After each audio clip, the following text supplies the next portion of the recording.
Again, my name is Heather. I'll be your tour guide, and I'm from Los Angeles, California. Born and raised. This is my hometown. I love my hometown.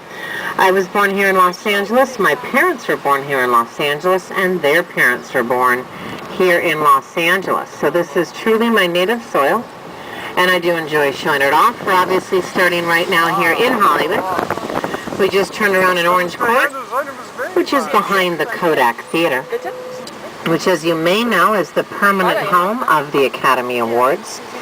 Coming to you on your left, and then ahead of you is going to be the Hollywood Roosevelt Hotel, which was the site of the very first Academy Awards in 1929. Does anybody want to guess how long that ceremony was? The very first ceremony for the Academy Awards, 1929. It was about 15 minutes. All they did was have a dinner and just hand out the statues. My theory is that there were no long, teary speeches because they didn't know how special it was yet, right? It was the very first one.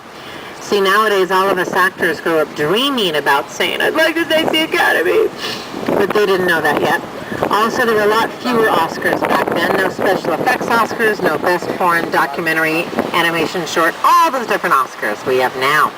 So we always start off the tour by taking a quick look at what we call the Big Three along the boulevard, which is Grauman's Chinese Theater, the Kodak Theater, and Hollywood and Highland. Starting on the left, of course, with the world-famous Grauman's Chinese Theater. Built by Sid Grauman in 1927 after a trip he took to Asia in 1925. He became enthralled and inspired with Asian art and architecture and had a vision to come back to Los Angeles and build a giant Asian-themed movie palace, which he certainly did. Now, I find out that millions of people come to visit the world-famous Grauman's Chinese Theater. They see the famous forecourt, they find their favorite hand and footprints, but they don't always get inside, which is a shame because it's arguably the world's most beautiful movie palace. Now, it is a working movie theater, so you can't just wander in willy-nilly. Well, Heather said it was pretty. But you can either see a movie there, or you can take their tour. They have a great tour that gives you a lot of history and shows you the VIP lounge, Grauman's Chinese Theater. Of course, a lot of folks ask us about those costumed characters you guys see in front of Grauman's. Those are what we call here entrepreneurs or capitalists. They have nothing to do with Starline or Grauman's. They dress up in costume, and I think they charge for a photograph. Now, Sid Grauman built a lot of theaters. He also built the $1 Million Theater in downtown Los Angeles, and he also built the Egyptian Theater, which is just a few blocks east from here. Next, on the left-hand side, we're going to go by the entrance to the Kodak Theater, the permanent home of the Academy Awards.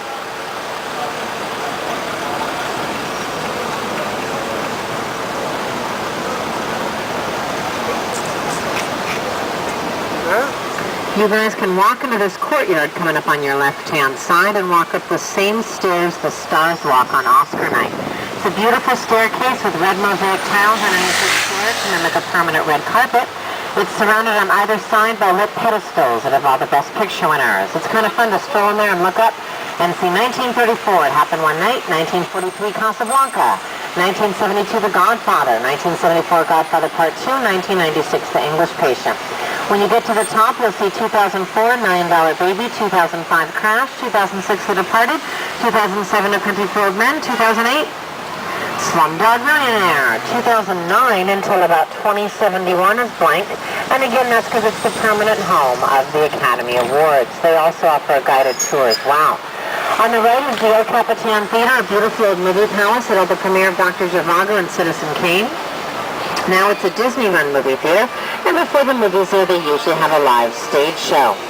On the left-hand side is Hollywood and Highland, and as you'll see, a great view of the Hollywood sign. That was actually the architect's most important job, is to perfectly frame our famous sign.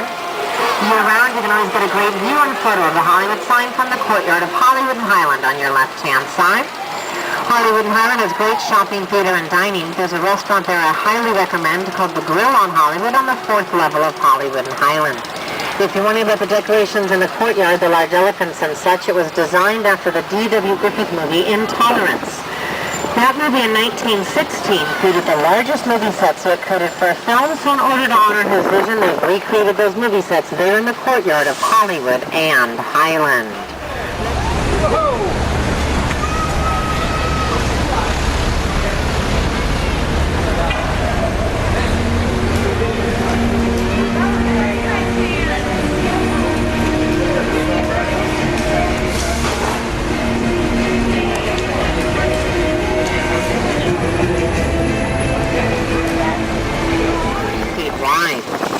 You're also going to get to see part of Griffith Park and Griffith Observatory. Griffith Park is America's largest urban park. It is the biggest urban park in all of America.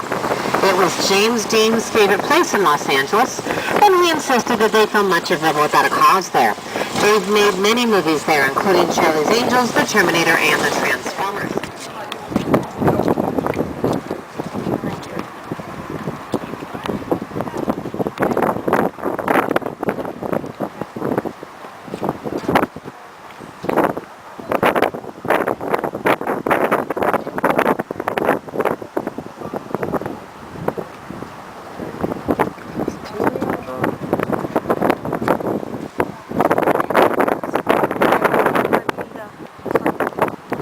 Irgendwo ist diese Villa. Dieses Gelbe da, glaube ich. Da? Ja, Wahrscheinlich. da vorne. Aber ich kann das nicht näher rangehen. Aber Downtown ist ganz weit weg von da, wo wir waren. Ja. Vamos a ir a la cruz. Vamos a hacer una foto de aquí, ¿no?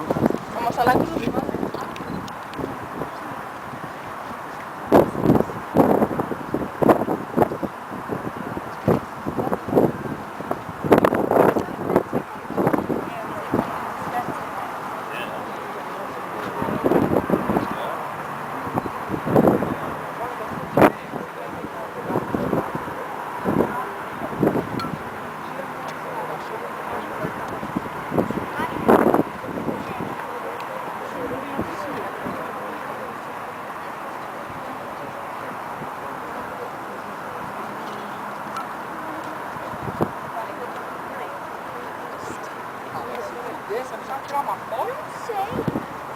Ah,